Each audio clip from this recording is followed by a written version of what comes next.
When she turned you down, it probably didn't feel like a clean ending. It felt more like a door that had been pushed almost shut, but never completely locked. There was enough distance to hurt you, but not enough explanation to make sense of it. She said what sounded like final words. She used language that suggested there was no going back. Yet, when you stood alone with everything that had happened, the pieces didn't seem to fit together. Maybe she had been affectionate only a day before. Maybe she was still responding to your messages just recently. Maybe the way she looked at you communicated something completely different from what she eventually said.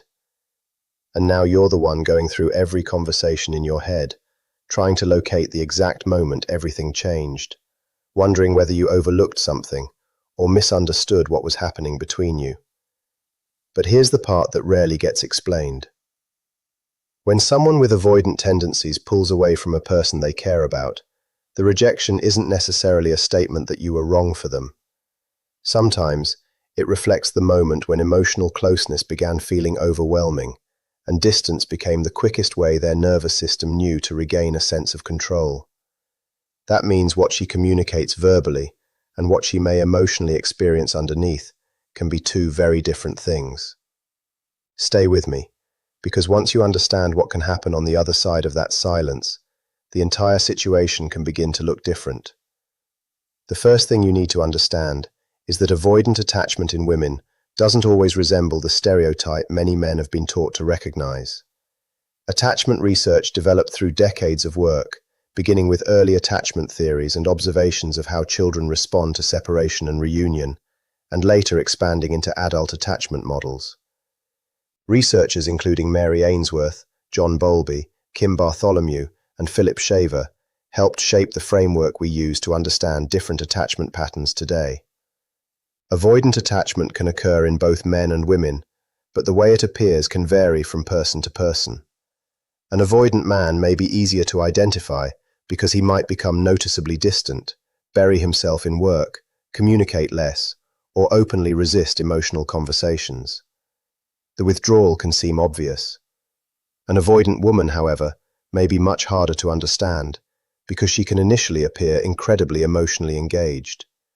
She may be affectionate, thoughtful, expressive, attentive, and genuinely interested in building a connection, only to become distant once the relationship begins reaching a deeper level of emotional intensity.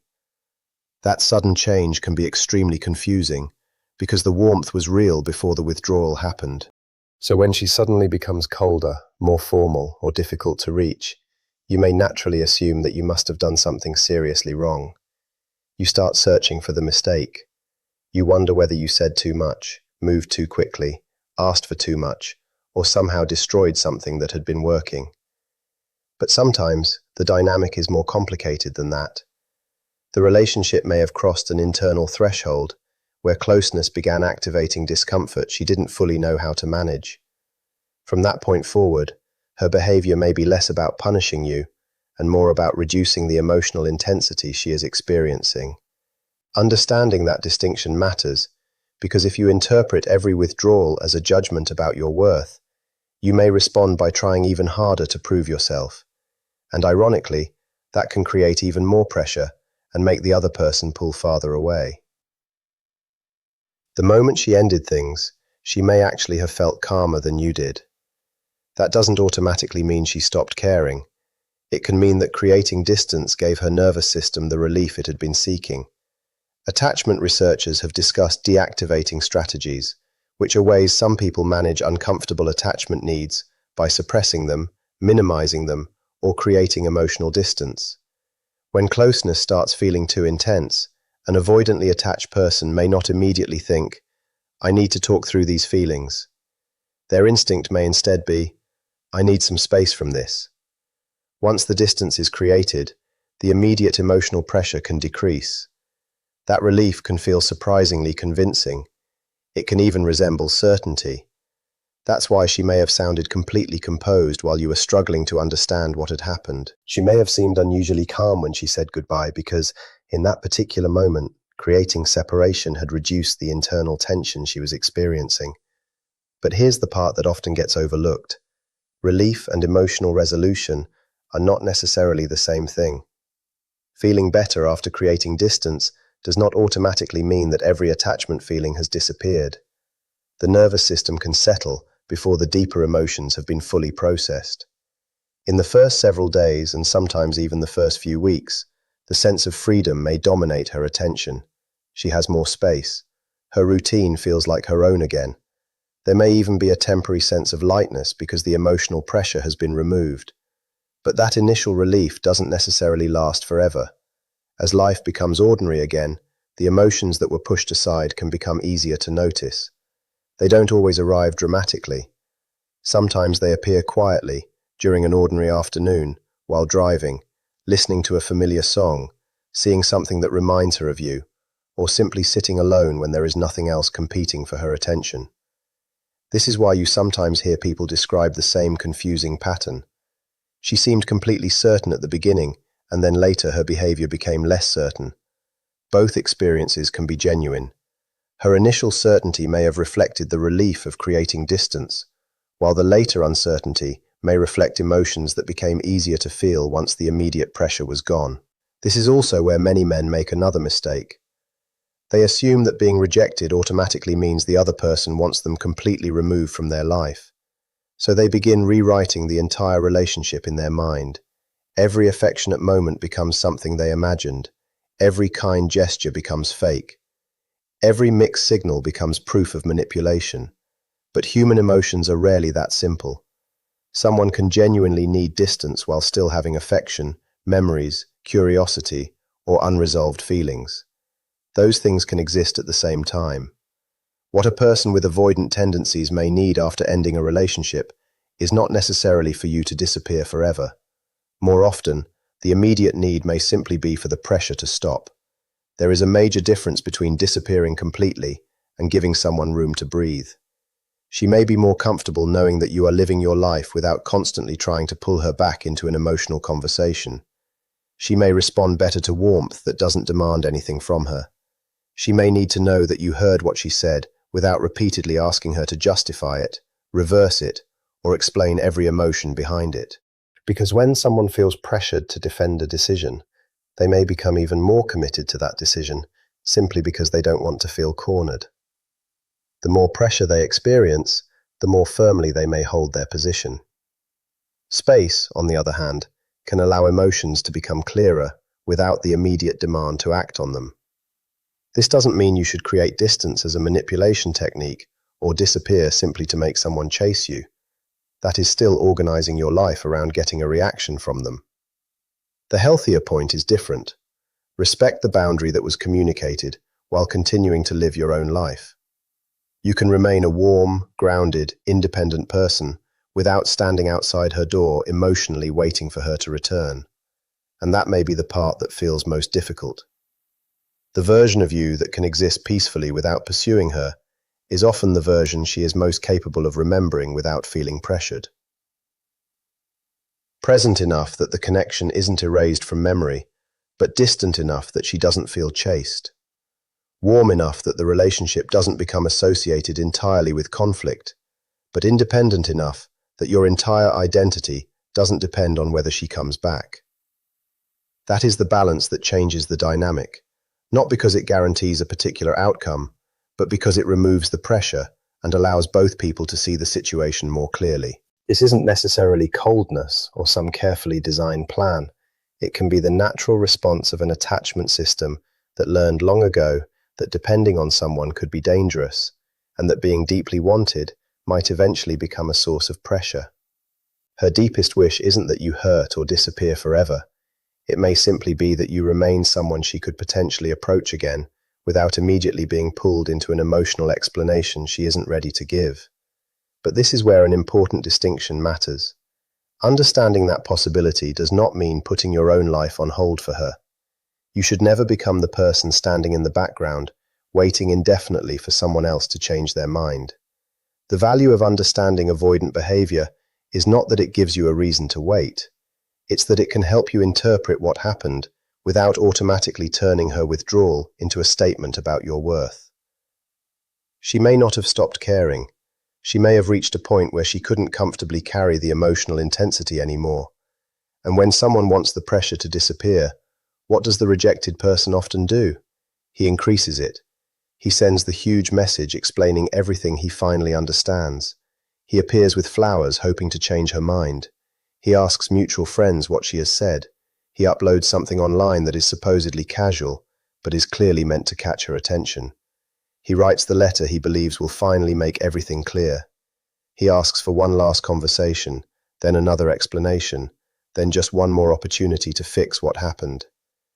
Every one of these actions may feel completely reasonable from his side, but from the perspective of someone already overwhelmed by closeness, they can reinforce the very fear that caused the withdrawal. Her nervous system may interpret it as confirmation that emotional involvement with you comes with constant demands, that she cannot create distance without being pulled back into the relationship, or that leaving was the only way to regain control. That's the painful paradox of this dynamic. The more intensely you try to close the distance she created, the more you can accidentally demonstrate why she felt she needed that distance. Your desire for clarity is human. Your need for closure is understandable. Wanting one final opportunity to explain yourself does not make you weak or foolish. But those feelings do not automatically tell you what action will help. There is an important psychological pattern often described as protest behavior. When a bond feels threatened, people may increase their attempts to restore closeness. They call more, message more, ask more questions, seek reassurance, or try harder to repair the connection. In many circumstances, that response is completely understandable. Your attachment system is essentially saying, something important is slipping away, do something. But when that response is directed towards someone who experiences closeness as overwhelming, escalating contact can have the opposite effect. The intention is connection, but the other person's nervous system may experience it as pressure. What you're feeling in that moment, the desperate need to explain yourself, the belief that if she could only understand how much you've changed, everything could finally be repaired, is not imaginary. The emotion is real, but a real emotion does not always require immediate action. Learning to feel something without automatically acting on it is one of the most important forms of emotional maturity, and that difference can determine whether you continue feeding the old cycle or finally step outside it. So what actually changes the dynamic? Contrary to a lot of advice online, silence is not supposed to be a trick for making someone miss you. If you use silence as a manipulation, it usually becomes obvious. You're technically not contacting her, but internally, you're still completely focused on her reaction. You're counting the days, checking whether she's viewed something, looking for signs, posting things you hope she'll notice, waiting for the message that proves the strategy worked. That's not genuine distance. That's continued pursuit disguised as silence, and people can often sense the difference. Real space comes from returning your attention to your own life. It doesn't have a secret deadline attached to it. It isn't performed while secretly monitoring her social media. It isn't a countdown where you're waiting for the exact moment to reach out again. Real silence happens because you have stopped arranging your entire day around what she might do next. You begin reconnecting with your own work, your friendships, your interests, your goals, your routines, and the parts of your identity that may have become smaller while you were consumed by the relationship. That changes the quality of the absence completely. When you're silent, as a calculated move, there is still an emotional demand underneath the silence. You're hoping she notices. You're hoping she reacts. You're hoping she becomes curious. In a sense, you're still reaching toward her, just without sending the message. But when you genuinely return to yourself, there is no hidden demand. You are simply living. There is nothing for the other person's nervous system to fight against, no message to reject, no emotional conversation to escape, no performance to decode, no expectation waiting behind every interaction. And that creates something very different: space. In that space, the emotions that were previously drowned out by pressure may eventually become easier to notice. The absence can begin registering as an absence rather than simply as relief from intensity. Not because you engineered that reaction, but because the situation finally has enough room for both people to experience what the distance actually means. This is the paradox that confuses so many people. The moment you genuinely release your need to control the outcome, is also the moment you become less likely to repeat the behaviors that created pressure in the first place. But the instant you turn silence into a technique for getting her back, you recreate the same dynamic underneath a different surface. You cannot convincingly manufacture detachment while secretly measuring every hour by whether she returns. At some point, the shift has to become real, and becoming genuinely detached from the outcome usually takes time. If she ever does return, and there is absolutely no guarantee that she will, it usually doesn't happen according to some dramatic script. It isn't necessarily because she saw a picture of you looking happier than ever. It doesn't have to involve jealousy, a mutual friend delivering some perfectly timed message, a birthday, an anniversary, or a sudden emotional crisis. Sometimes it happens during the most ordinary moment imaginable, a random evening several weeks or months later. Nothing special is happening. Nobody is asking anything from her. The initial relief has faded into normal life, and the freedom she once desperately wanted has simply become part of her routine. Then something subtle changes. The absence of you no longer feels like a relief from pressure. It simply feels like the absence of someone who used to occupy a meaningful place in her life. And the thought may arrive without drama. I wonder how he's doing. That's the moment many people describe as someone suddenly coming back out of nowhere. But it wasn't really nowhere. It was the natural result of distance creating enough room for the mind to process what was lost. First there was relief. Then ordinary life returned. Then, slowly, awareness of the absence became possible. This doesn't guarantee reconnection, and it shouldn't become a reason for you to wait. It simply explains why emotions can change after the immediate intensity of a breakup has settled. Sometimes an avoidant person needs distance before they can recognize what they were unable to feel while they were defending themselves against closeness. When there is finally nothing left to fight against, they may quietly begin noticing what the defense was protecting them from losing. There is a reason these realizations often arrive on completely ordinary days, rather than during dramatic moments. Intense occasions can activate her defenses. A major date, a lonely evening, a family gathering, or anything emotionally charged may be exactly when her instinct to deactivate becomes strongest, because those are the moments when feelings have the greatest chance of rising to the surface. So she distracts herself, changes the subject internally, stays busy, or convinces herself even more strongly that leaving was the right decision. But an ordinary afternoon does not demand that kind of protection. There is nothing urgent to defend against while she is making coffee, driving home, answering emails, or simply moving through another normal day. And in those quiet, unremarkable moments, the feelings she previously had no room to acknowledge can finally begin to settle into awareness. If she eventually reaches out, and she may or may not, it is far more likely to happen because something inside her finally became quiet enough for her to hear what she had been avoiding, not because you discovered the perfect move. And this is the part that can consume you if you allow it. You cannot manufacture that moment. Every instinct in you will want a clue, a signal, a certain number of days that tells you when she might be ready. You may search for rules that promise certainty. 30 days of silence, 90 days, a carefully worded message, a particular moment when the door supposedly becomes safe to knock on again. But human attachment does not follow a universal countdown. The internal shift inside an avoidant person is not controlled by an external calendar. It happens when their own emotional defenses become quiet enough for something different to emerge, and you have no reliable way of knowing when that will happen. For one person, it could happen relatively soon. For another, it might take months or years. For someone else, it may never happen at all. There is no social media post, mutual friends comment, holiday, season, or carefully calculated period of silence that can guarantee the exact moment her internal world changes. That is why constantly searching for signs can become its own trap. You become attached to a timeline that does not belong to you. Each day becomes another test. Each silence becomes evidence. Every tiny change in her behavior starts looking like a possible message hidden underneath the surface. Before long, you are no longer living your own life.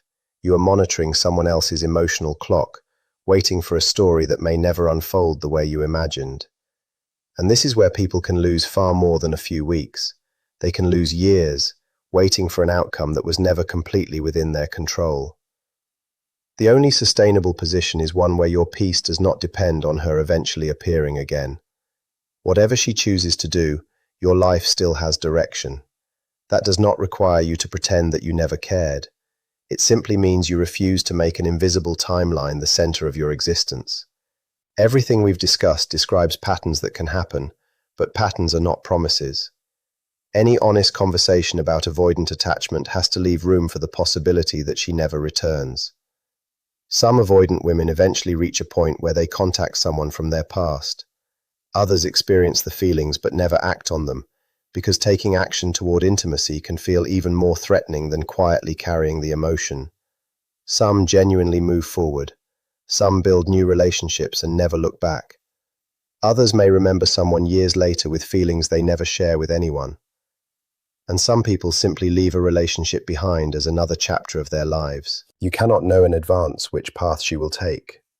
More importantly, you cannot build your future around an outcome you have no power to predict. This is painful because rejection creates a strong desire for certainty.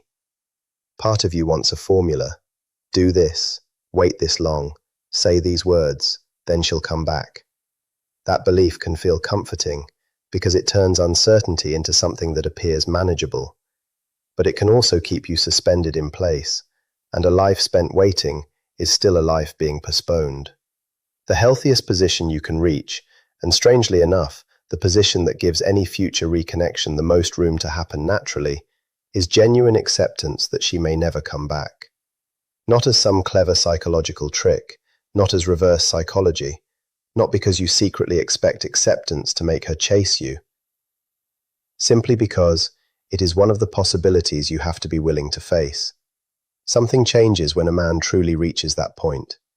He stops directing invisible energy toward an outcome. He stops turning every silence into a clue. He stops checking whether something has finally shifted on her side.